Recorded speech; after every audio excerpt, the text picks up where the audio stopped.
began in 1905 at the corner of Travis and Congress Streets. It was then the Texas Dental College, and it's the oldest existing institution of higher learning in the Houston area. By 1925, it had moved to a building at Fannin and Blodgett, but in 1943 something very significant took place. As a result of the passage of Bill 278, in 1943 the Texas Dental College became the University of Texas Dental Branch.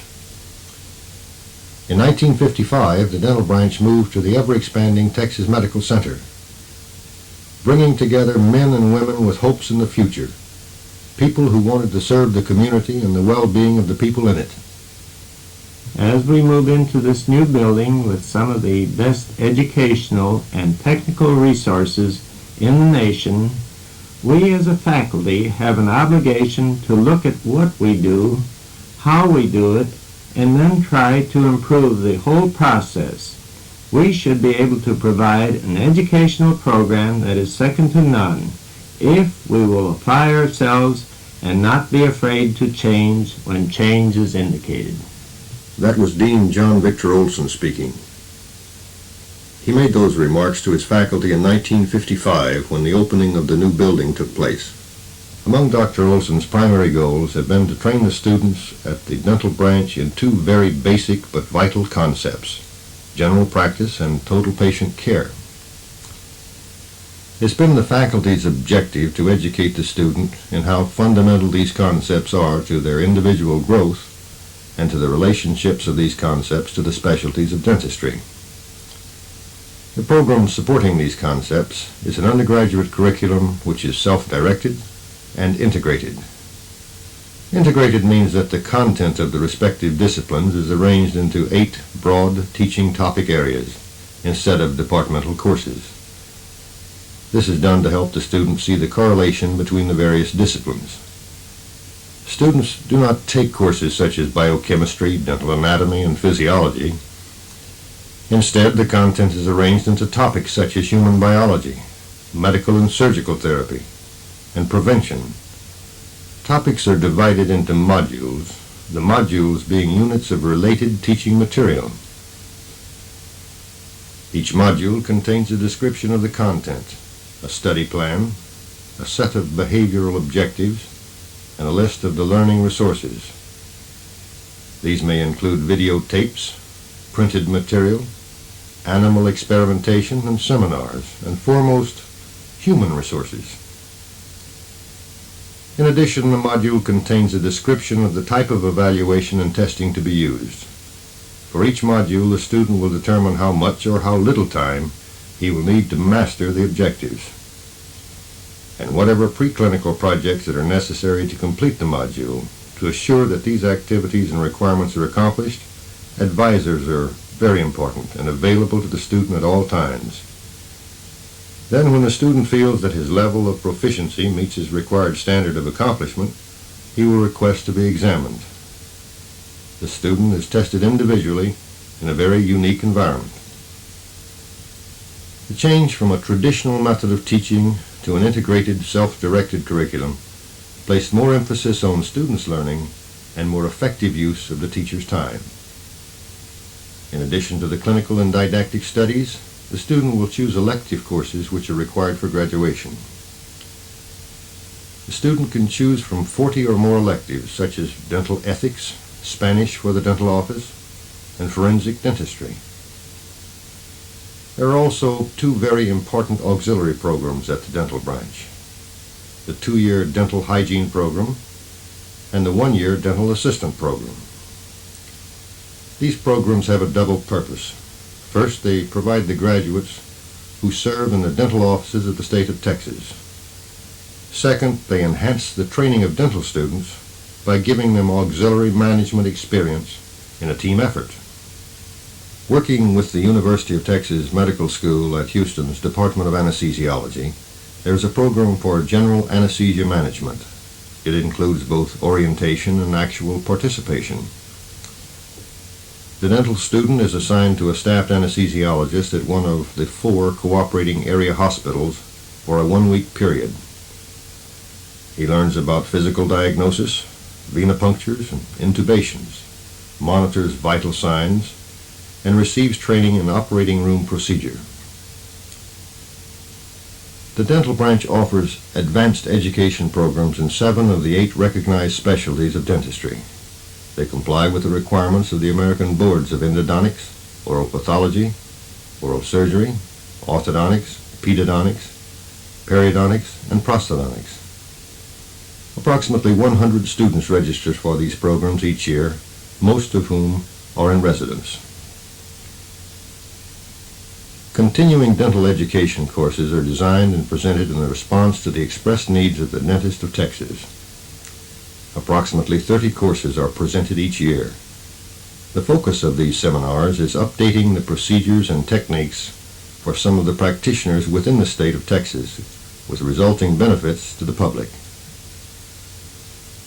The University of Texas Dental Science Institute is the research arm of the dental branch, dedicated to excellence in multidisciplinary dental research. The Dental Science Institute is currently exploring periodontal disease, dental caries, and oral cancer. Their prevention, control, and the clinical aspects, as well as the effects of the treatment on the disease and on the patient's general health and well-being. The research programs are important to the overall teaching programs of the dental school. The dental branch cooperates with the Speech and Hearing Institute, along with other health disciplines, in the operation of a cleft palate team. The dental branch cooperates with the Graduate School of Biomedical Sciences in the training of some of the students who are enrolled in the Graduate School of Biomedical Science programs. The students work in the laboratories of the dental branch with its faculty. Another of the extensive programs of the dental school are those which are community-oriented. Dental students, graduate students, and postgraduate students rotate through a variety of clinical situations. These programs are senior dental students providing comprehensive care for patients who have mental or physical problems who must have special considerations. Richmond State School, Richmond, Texas, part of the Texas Department of Mental Health and Mental Retardation, a program for severely retarded patients. Dental students and pedodontic residents are actively involved in providing both emergency and routine dental care. Goodwill Industries, a program that provides dental care for the handicapped who are being rehabilitated in a vocation. Yet there is a similar care for those who are economically handicapped. At the San Jose Clinic, operated by the Houston-Galveston Catholic Diocese, under the supervision of the Sisters of the Incarnate Word, the dental branch with the Houston District Dental Society provides comprehensive dental care for patients from the low-income population of the area. Also contributing to the effort is the Junior League of Houston and the Women's Auxiliary of the Dental Society. Ben Taub, part of the Harris County Hospital District. Students and surgical residents rotate through the clinics providing emergency care and surgical treatment for traumatic and congenital defects. Laredo Webb County Health Department, Laredo, Texas. Still students working for others, providing dental care for the indigent residents and migrant workers and their families in the area. These students rotate for a 3-week period. Texas Children's Hospital. There's a dental clinic sponsored by the Junior League of Houston where pedodontic residents provide comprehensive treatment for patients who need care in a hospital setting. Through this clinic, dental hygiene students and dental assistants are also rotated for hands-on experience in rendering care to these patients. MD Anderson Hospital and Tumor Institute. This institution and the dental branch jointly operate a 2-year residency in maxillofacial prosthetics. Its objective is to give the graduate dentist training in the management of the head and neck cancer patient. A major portion of this training relates to the prosthetic replacement which is necessary following surgical treatment of cancer. The dental students rotate through the head and neck clinic at MD Anderson. Here, early detection and proper referral of cancer patients is stressed. Harris County Hospital District. Working in conjunction with hospital personnel, students will provide comprehensive care in a centrally located 12-chair dental clinic. Patient acceptance for treatment is determined by the hospital district using income as a factor. Houston Independent School District. The dental students visit the third grade of each elementary school every year. Films and slides are shown concerning good dental care. The children ask questions. The dental student gains experience in health education, and everyone seems to have fun. Just to make sure this fun learning is really soaked up by the children, dental students visit the sixth grade each year to follow up and to emphasize the major points. The Driscoll Foundation. The dental branch also has a pedodontic program at the Driscoll Foundation Children's Hospital in Corpus Christi. Here residents complete the second year of training delivering dental treatment to inpatients and outpatients.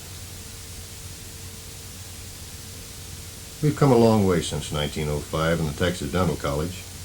A legislative act spurred more diversity, channeled more new energy, and pumped more people-to-people action into dental education in Texas than anyone could have imagined. Today, the undergraduate teaching involves the use of 330 treatment cubicles, 53 laboratories, a surgical suite, and a bay for the handicapped patient, plus the extramural clinics previously mentioned. Some 16,000 new patients apply for treatment at the outpatient clinic annually. Of these, 50% can be accepted for treatment and account for over 100,000 patient visits to the dental branch each year. The challenges and results seem to be reeling off one after another. Well, come see us any time and you'll see real people helping and being helped, where people can keep learning and working and receiving care, and special human problems aren't ignored.